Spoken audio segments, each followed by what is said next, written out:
The house was full of energy, all because of my upcoming 45th birthday. My wife, Emily, who I had been with for over 20 years, had been planning a surprise for weeks. She kept dropping hints that this birthday would be something unforgettable. Looking back now, I realized she wasn't lying. Our life seemed pretty steady. We had a nice home, a daughter, Alyssa, who was away at college, and a marriage that was functional, even if it wasn't exactly perfect. Alyssa had just turned 19, and although she was off at school most of the time, she decided to come home for the weekend to help with the party. It was her idea to invite some of her friends to assist with decorating and setting things up. I didn't mind too much, as I was familiar with most of them. Still, one guy always rubbed me the wrong way, Zach. He had this smirk, full of arrogance, like he thought he owned the place.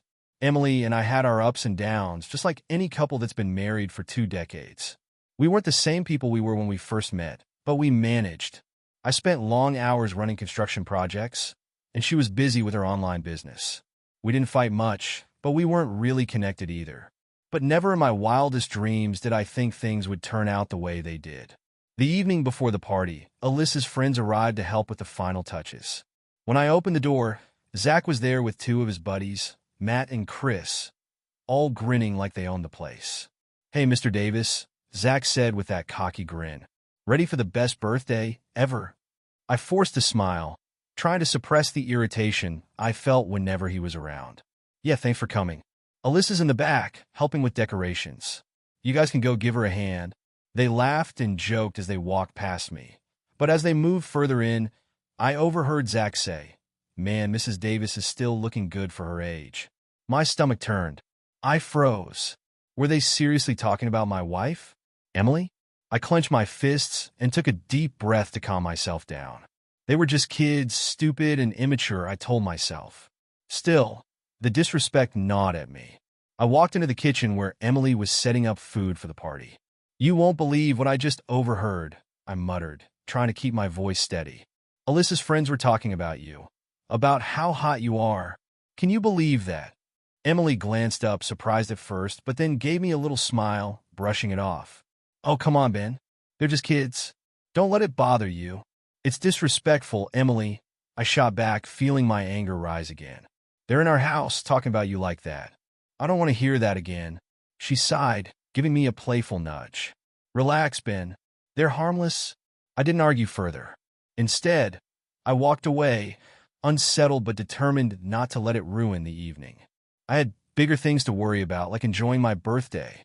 The next day, the house was completely transformed. There were streamers hanging from the ceiling, and the smell of barbecue filled the air. Friends and family had started to arrive, and Emily was by my side, charming everyone like she always did. Alyssa and her friends, including Zach and his crew, mingled with the guests, helping out where they could. But I couldn't shake the feeling that something was off. Zach's smirk, the way he seemed to hover around Emily. It was all making me uneasy. As the evening went on, people laughed, toasted, and ate. I tried to enjoy myself, but that gnawing feeling in my gut wouldn't go away. Then something strange happened. As I was moving through the crowd, I saw Emily slip away from the group, heading inside the house. Behind her, Alyssa's friends, Zach, Matt, and Chris, followed. My stomach tightened into knots. What the hell were they doing? I couldn't come up with a logical explanation, but I knew I had to follow them. My heart pounded harder with every step as I made my way upstairs. I stood outside our bedroom door, and I could hear muffled voices and laughter. Emily's laughter. I hesitated, my hand hovering over the doorknob. I wasn't prepared for what I was about to walk into, but I couldn't turn back. I pushed the door open, and what I saw froze me to the core. There they were, Zach, Matt, Chris, and 2 other guys I didn't recognize, all surrounding her. Emily, my wife, was in the middle of it all, completely naked, tangled up with these boys who had been in our home, helping with my birthday. I stood there, unable to move, my body numb with disbelief. They didn't even notice me at first. The room was filled with laughter, moans, and crude remarks. Their hands were all over her, and she was laughing along, completely lost in whatever twisted fantasy this had become. The woman I had loved and shared my life with for over 20 years was now someone I didn't even recognize. I don't remember when I started screaming, but I know it was loud enough to shake the walls. What the hell is going on? Everything stopped. Emily turned to face me, her smile vanishing instantly. The boys staggered back, shocked by my sudden appearance. For a brief moment, there was silence before the room erupted into chaos. I didn't think. I couldn't think. All I knew was that I needed to destroy something.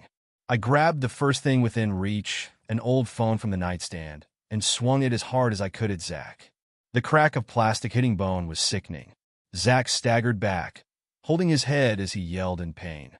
His cocky smirk was gone, replaced with pure fear. The room erupted into violence. I swung again, hitting Matt this time, and the boys tried to scramble, but I was fueled by pure rage. It wasn't long before they overpowered me, though. They were younger and stronger, and before I knew it, I was on the ground, fists raining down on me. Somehow, I managed to break free and stumble out into the hallway.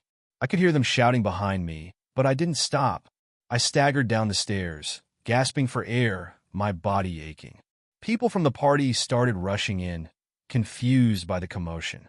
I collapsed in the living room, blood dripping from my nose and mouth. That's when Alyssa saw me.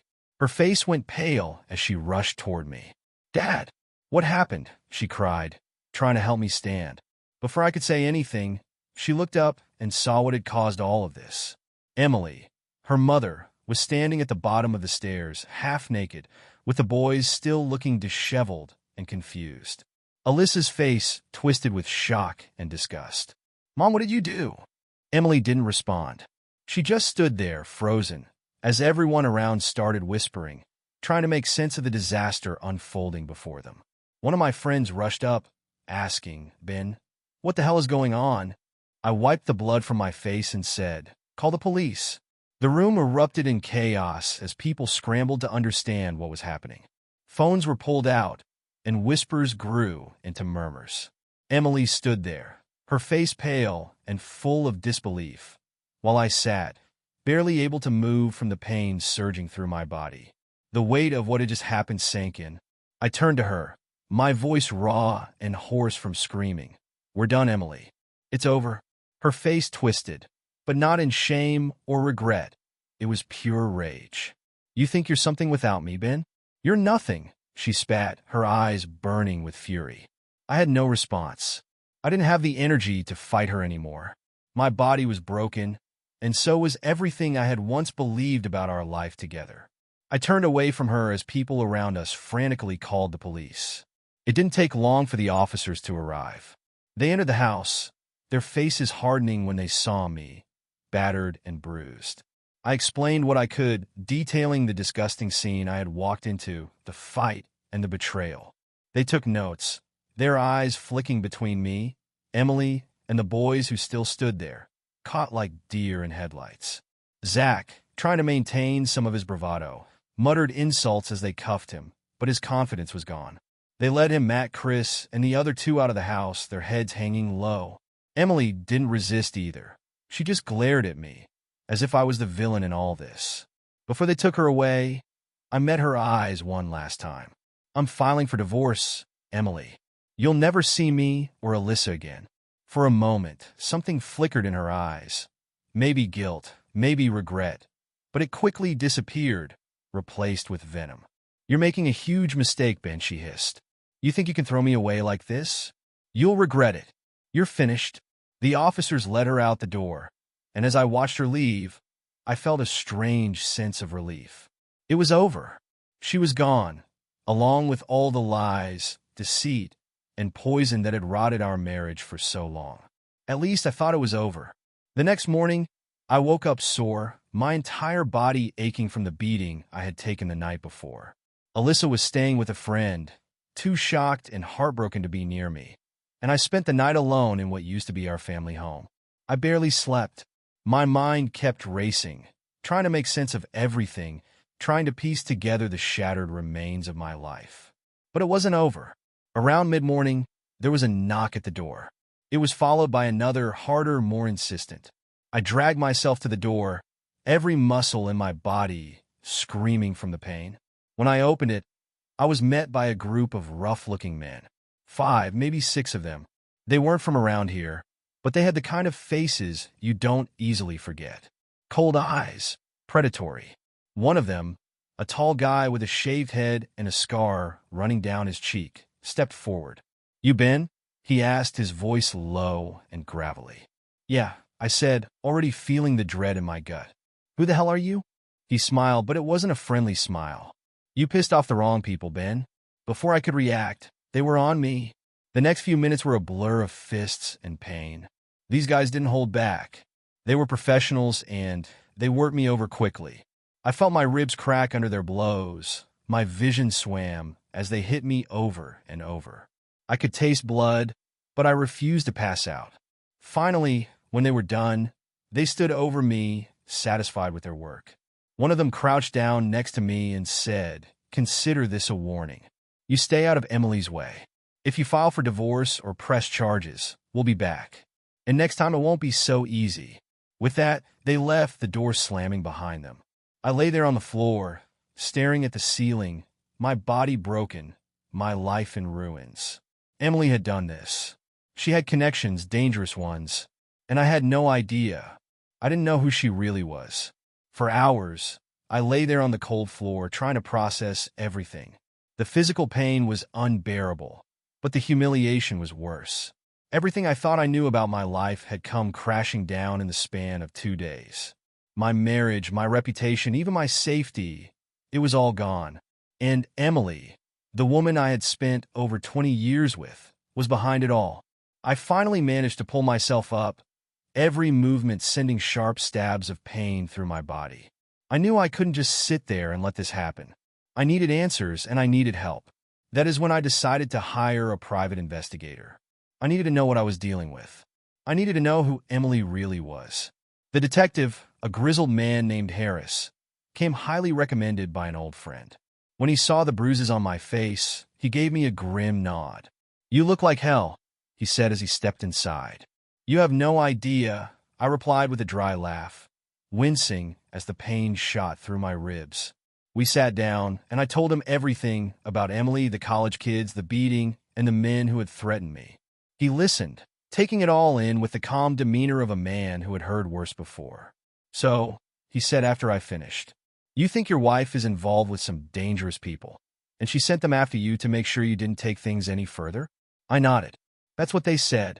If I press charges or file for divorce, they'll come back." Harris rubbed his stubbled chin. "And you have no idea what she's involved in? No clue about her past?"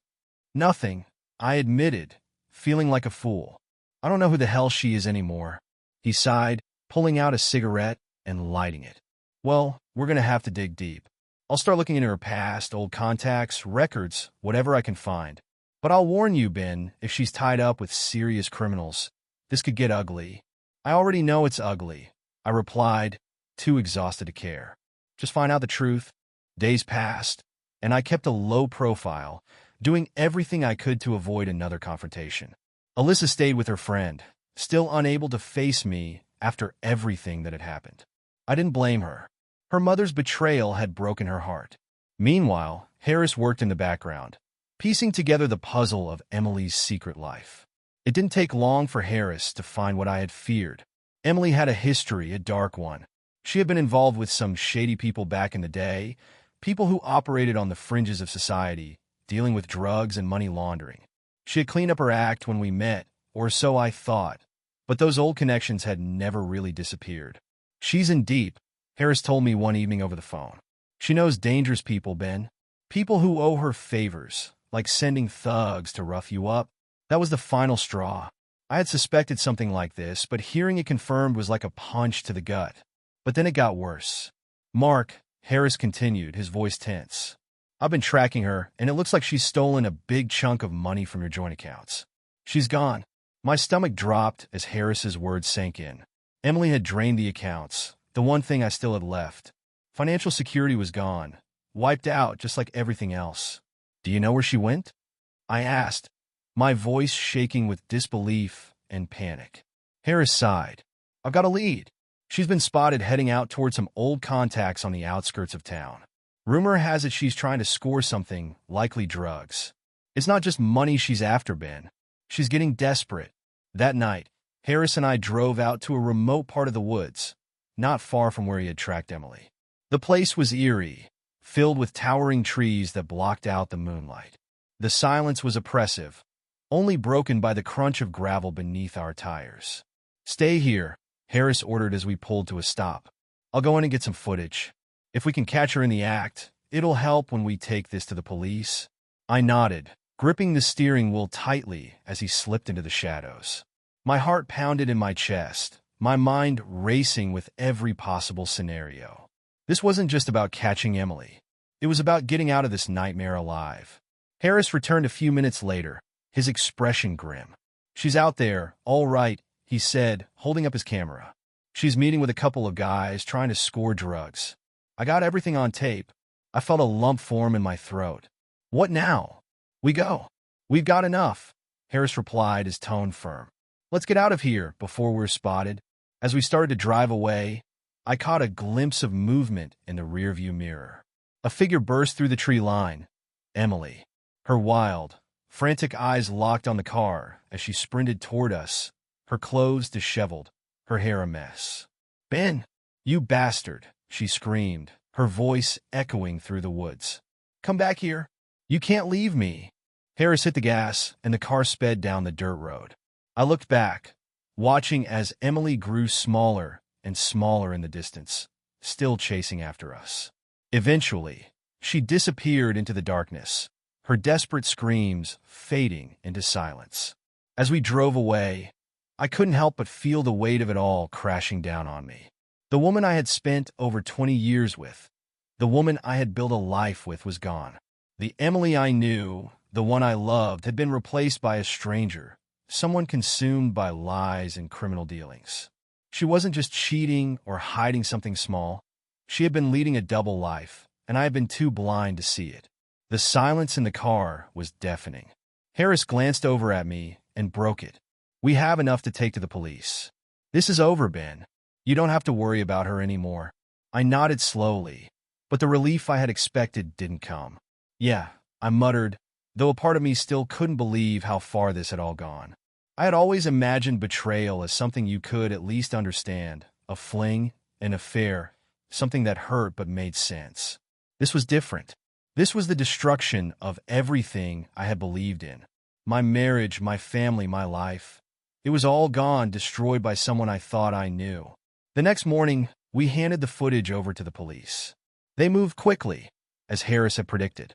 They had seen cases like this before, people who had spiraled into the criminal underworld without their families ever realizing it. Emily was no exception.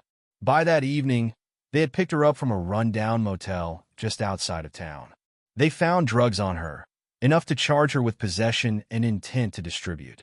I sat alone in the living room when I got the call from the detective. "She's in custody," he said, his voice matter of fact. "Looks like she's been using for a while, Ben. There's more than just a small stash." I am sorry. The news hit me like a freight train. I had suspected drugs were involved, but to hear it confirmed, it was worse than I had imagined. Emily, the woman I thought I'd shared my life with, had been sinking into addiction while I worked late nights, trying to keep our family afloat. I hung up the phone and stared at the walls of the house we had built together. It felt hollow, like everything I had lived through was just an illusion. The life I thought I had, it wasn't real. It was a fragile house of cards that had come crashing down in a single, brutal moment. The legal process moved fast after that. Between the drugs, the money she had stolen, and the evidence Harris had gathered, there was no way for Emily to escape what was coming. She was going away for a long time. As for the boys, the ones who had been involved in that nightmare, they didn't get off lightly either. The police charged them with contributing to delinquency. They were fined heavily, but it was clear that Emily had been the real orchestrator of the chaos. The boys had gotten in over their heads, but they weren't innocent. Zach, the one with that cocky grin, had nothing to say when he stood before the judge. None of them did. They were just scared kids, caught up in something way beyond what they had ever anticipated. Emily never showed any remorse, at least not to me. I didn't go to her hearings. I didn't want to hear whatever excuses she had. The woman I had known was gone, and I had no desire to speak to the stranger she had become. Weeks passed. The house felt unbearably empty, almost like it wasn't mine anymore. Alyssa still stayed away, unable to process her mother's betrayal. I couldn't blame her. I didn't know how to deal with it myself. Some nights, I paced through the house, moving from room to room, trying to understand where everything had gone wrong. But there were no answers, only memories of a life that had never been as solid as I thought. The day the divorce was finalized was the first time I felt any sense of closure. Emily was gone, locked up, out of my life for good. The process was simple, almost anticlimactic, a few signatures, a few legal formalities, and it was over. 20 years of marriage, of love, of shared memories and betrayal, reduced to a handful of papers. I walked out of the lawyer's office that day feeling lighter. The weight was still there, pressing on me, but it was no longer suffocating. There was hope now, a small, fragile flicker that maybe, just maybe, I could rebuild. That evening, I sat on the porch and watched the sun set behind the trees. For the first time in months, I allowed myself to breathe. It wasn't over, not completely. There was still a long road ahead. Alyssa might never fully recover from what her mother had done, and I wasn't sure I would ever trust anyone again. But for the first time, I felt something close to peace. I had survived the worst of it. Emily was gone, and so were the lies that had torn my life apart. Now, maybe I could start to heal,